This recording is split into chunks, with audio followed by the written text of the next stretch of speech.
دوستو भले ही उलमा को डॉक्टर जाकिर नाइक साहब से इख्तलाफ हूँ, लेकिन इस बात में कोई इख्तलाफ नहीं कि डॉक्टर जाकिर नाइक साहब के हाथों हजारों हिंदू मुसलमान हुए हैं। इस हिंदू ने डॉक्टर जाकिर नाइक साहब का शुक्रिया अदा करते हुए कहा कि आपने इस्लाम के बारे में बहुत सारे शिकवे शकूक और शुबहात खत्म किए। मेरा सवाल यह है कि मुसलमान झूठ नहीं बोलते, धोखा नहीं देते, किसी का पैसा नहीं खाते, फिर गाय का गोश्त क्यों खाते हैं? हिंदू मजहब की किताबों से साबित करिए कि गाय का गोश्त खाना हलाल है या हराम। मजीद डिस्कस करने से पहले हमारी दरख्वास्त है कि इस वीडियो को लाइक करें और हमारा चैनल सब्सक्राइब करके बेल आइकॉन पर जरूर क्लिक कीजिए। जवाब में डॉक्टर जाकिर नाइक साहब ने फरमाया कि भाई का अच्छा सवाल है, मैं कोशिश करूंगा आपको समझाने के लिए कि आज की साइंस ये कहती है। आपकी हिंदू मजहब की किताबों से भी पूरे दलाइल दे के साबित करूंगा इंशाअल्लाह, और फिर कुरान पाक से साबित करूंगा कि गाय का गोश्त खाना हलाल है तो क्यों हलाल है। तो साइंस कहती है कि हमारे जिस्म में हमको प्रोटीन की जरूरत है, कम से कम 23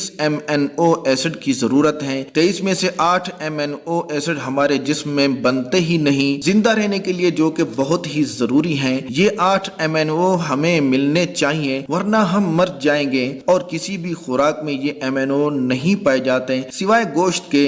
इसीलिए गोश्त को साइंस कहती है कंप्लीट फूड, क्योंकि गोश्त में प्रोटीन, विटामिन और एसिड पाए जाते हैं। और जो जानदार घास वगैरह खाते हैं आप देखेंगे इनके दांत चिपटे हैं, ये गोश्त खा ही नहीं सकते जैसे भेड़ बकरी वगैरह। और अगर आप गोश्त खोर जानवरदारों को देखेंगे जैसे शेर वगैरह, ये सिर्फ गोश्त खाते हैं, घास खा ही नहीं सकते और ना ही हजम कर सकते हैं। जब आप आईने में अपने दांत देखेंगे तो हमारे खालिक ने हमें दोनों किस्म के दांत दिए हैं, चिपटे भी और नोकीले भी, क्योंकि हम सब्जी भी हजम कर सकते हैं और गोश्त भी। अगर हमारा रब चाहता था कि हम सब्जी खाएं तो हमें नोकीले दांत क्यों दिए? भाई गोश्त खाने के लिए आज की साइंस कहती है जो हजम करने का निजाम है गाय भैंस वगैरह का, वो सिर्फ घास भूस को ही डाइजेस्ट कर सकते हैं, गोश्त को डाइजेस्ट कर ही नहीं सकते। और गोश्त खोर जानवर सिर्फ गोश्त को हजम कर सकते हैं, लेकिन इंसान गोश्त और सब्जी वगैरह सबको हजम कर सकता है। अगर हमारा खुदा चाहता कि हम लोग सिर्फ सब्जी खाएं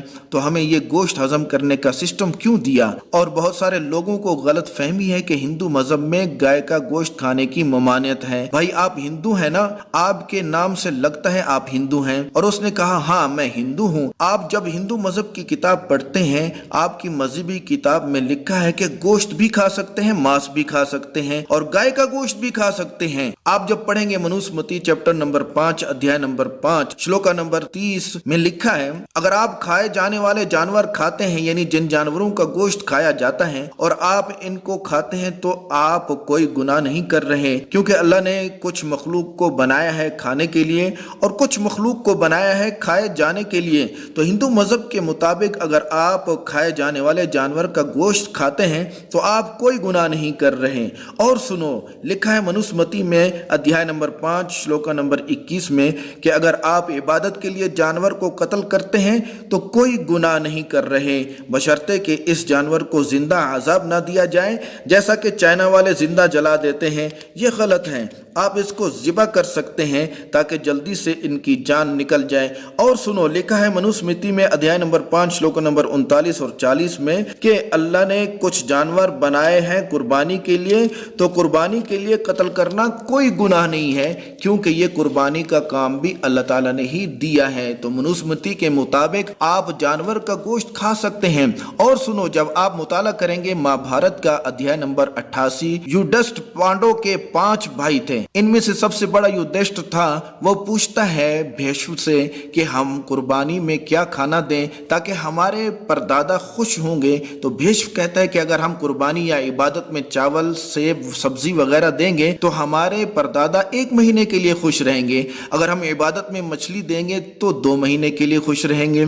अगर गोश्त देंगे तो 3 महीने के लिए। अगर खरगोश देंगे तो 4 महीने के लिए। अगर बकरी देंगे तो 5 महीने के लिए। अगर खिंजीर देंगे जो कि इस्लाम इस्लाम में हराम है तो 6 महीने के लिए, अगर परिंदा देंगे तो 7 महीने के लिए, अगर हिरन देंगे तो 8 महीने के लिए, अगर बैल देंगे तो 11 महीने के लिए, अगर गाय देंगे तो पूरे 1 साल के लिए हमारे परदादा हमसे खुश रहेंगे, और अगर बफलो यानी भैंस देंगे तो 12 साल खुश रहेंगे, और अगर आप रेड बीफ यानी लाल गोश्त देंगे तो हमारे परदादा हमेशा के लिए खुश रहेंगे। हिंदुओं की मजहबी किताब में पूरा मेन्यू है, तो यहाँ साफ साफ वाज़ेह है कि आप गाय की कुर्बानी दे सकते हैं और उसे खा सकते हैं। अगर आप वेद पढ़ेंगे तो वहां लिखा है कि सिंत और साधु गोश्त भी खाते थे और गाय का गोश्त खाते थे। फिर आप क्यों कहते हैं कि गोश्त खाना हराम है? क्योंकि बहुत सारे हिंदू लोग बाकी मजहब छोड़कर आए थे, फिर हिंदू हुए थे। कुछ लोग हिंसा मजहब में दाखिल हुए तो वो कहते हैं कि जानवर को कत्ल करना गुनाह है, घास फूस में जान नहीं, इसको तकलीफ नहीं होती,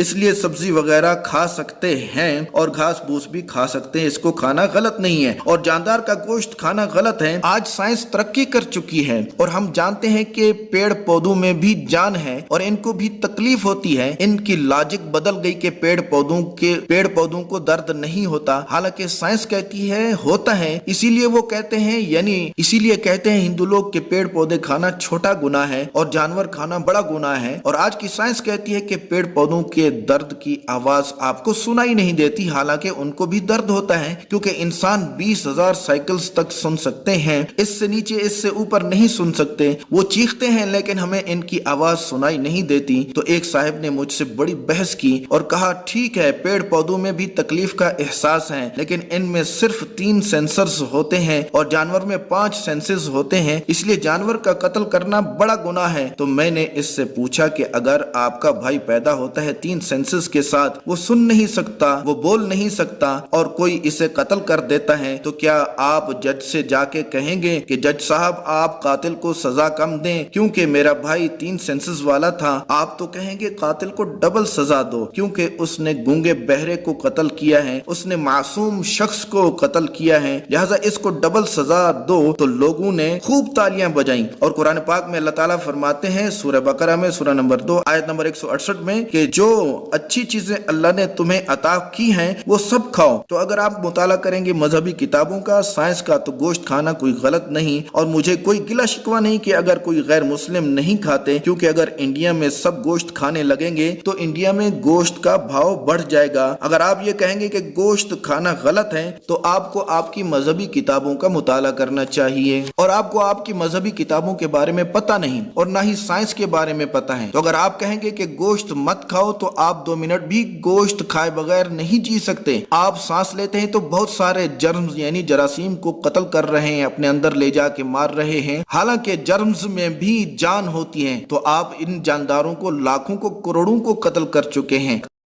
इस्लाम में यह है कि जिस चीज़ की आपको इजाज़त नहीं इसको आप नहीं खा सकते, वो हराम है, और जिस चीज़ की इजाज़त है वो आप खा सकते हैं, उसकी आपको इजाज़त। और सुनो, गाय का गोश्त खाने के बारे में अल्लाह ताला फरमाता है कुरान पाक में सूरह मैदा में सूरह नंबर 5 आयत नंबर 1 में, इन चौपाइयों का गोश्त खा सकते हैं जिनकी हमने इजाज़त दी है। अल्लाह ताला फरमाते हैं सूरह नहल में आयत नंबर 5 में कि आप चौपाइयों का गोश्त खा सकते हैं। कुरान में गोश्त की इजाज़त मिलती है। सूरह नंबर 23 आयत नंबर 21 में कि जानवरों में से आपको मिलता है दूध, इनमें से मिलती है आपको ताकत और आप इनका गोश्त खा सकते हैं। तो जब हमारा खालिक, हमारा मालिक कहता है कि आप गोश्त खा सकते हैं तो क्यों हमें नहीं खाना चाहिए? मैंने बहुत कोशिश की है आपको समझाने की, उम्मीद है आप समझ गए होंगे।